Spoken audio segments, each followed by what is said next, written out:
Welcome to today's Explainer. We are jumping right into a surprisingly dense but absolutely crucial piece of text all about organizational well-being.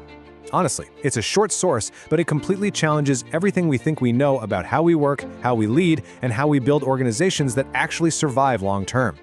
We're talking about strategic resilience, specifically, mastering workplace well-being and emotional intelligence. If you've been wondering why top-tier organizations are radically shifting their approach to employee wellness, well, you are in exactly the right place. Okay, let's dive into this with a pretty heavy question. What is this silent killer in your organization? I mean, we spend so much time obsessing over competitor analysis, market volatility, or supply chain disruptions, right? But what if the absolute greatest threat isn't external at all?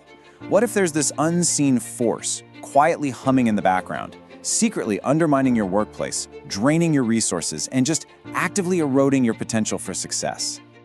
Section 1. The silent workplace killer. So what is that unseen force? It's stress. But the source text doesn't just write off stress as some minor inconvenience or a localized HR complaint. No way. It explicitly states that stress management is set to become a primary strategic and operational concern for all organizations. Think about the sheer weight of those two words for a second. Strategic means it impacts long-term planning and the entire vision of the business. Operational, that means it disrupts the day-to-day mechanics. Missing key deadlines or literally dropping massive client accounts just because a core team is entirely burned out. By elevating stress to this level, the text is warning us that ignoring it isn't just bad for morale, it's a systemic danger to the enterprise itself. Section 2. The true cost of stress. And this brilliantly illustrates the dual nature of the threat. The text divides the impact into two distinct categories. First, we have the cost burden. This points out that the financial drain impacts organizations across all locations and all sectors. Literally, nobody is immune. It's like a universal tax on the business. But then there is the human price. And guys, this isn't about spreadsheets. This is about real people suffering from actual stress-related injuries and illnesses. It's a painful physical and emotional toll. Failing to manage stress drains your financial capital while simultaneously breaking down your human capital. You simply can't ignore one without totally exacerbating the other. Section 3. The decency and business link. Now, what's really interesting about this quote is how the author explicitly ties morality directly to corporate achievement. The text highlights the direct relationship between decency and humanity, good employment practice, and successful business. Honestly, it is so rare to see words like decency and humanity placed in a direct causal relationship with success in a purely operational text. The argument here is that good employment practice isn't just some nice-to-have perk or a flashy PR strategy, it is the fundamental engine of corporate success. If you lack decency and humanity, your operations are going to eventually fracture under the weight of the stress we were just talking about. Section 4. Handling emotion effectively. Let's see how this builds into an actual solution. The source outlines a clear progression here. Step 1 is learning basic stress management techniques. You know the drill. Deep breathing exercises, or maybe taking a quick frustrated walk around the parking lot. Those are necessary for sure, but according to the text, they are not nearly enough. To truly neutralize this silent killer, we have to progress to step 2, handling emotion effectively. The text makes a really powerful distinction here.